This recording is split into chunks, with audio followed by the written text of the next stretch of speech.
हमारे इस चैनल मैथिली गंगा को लाल बटन दबाकर सब्सक्राइब करें व घंटी के निशान का बटन दबाएं ताकि सभी नए वीडियो आप तक तुरंत पहुंचे बिल्कुल मुफ्त।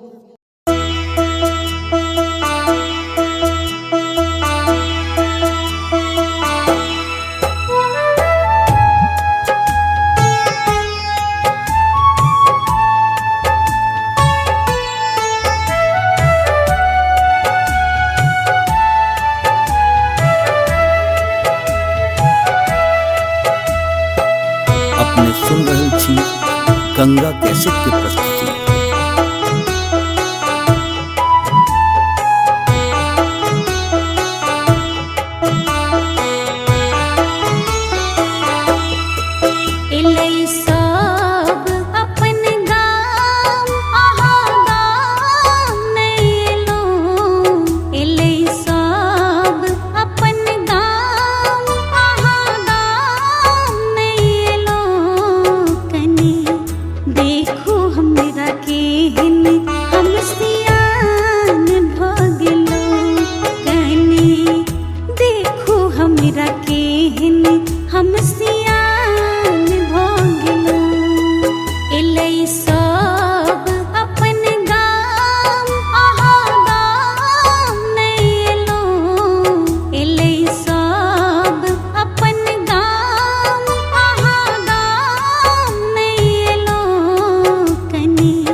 अपने सुन रहल छी गंगा कैसेट के प्रस्तुति।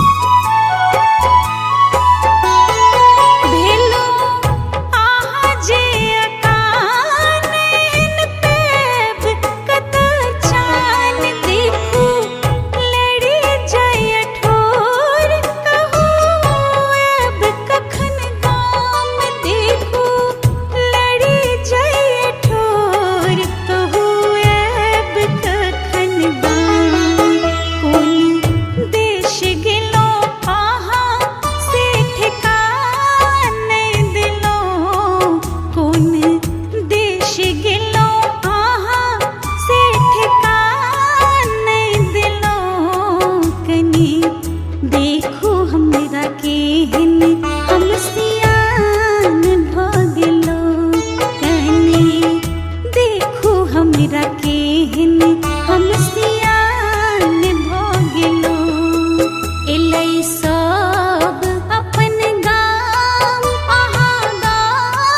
हमारे इस चैनल मैथिली गंगा को लाल बटन दबाकर सब्सक्राइब करें व घंटी के निशान का बटन दबाएं ताकि सभी नए वीडियो आप तक तुरंत पहुंचे बिल्कुल मुफ्त।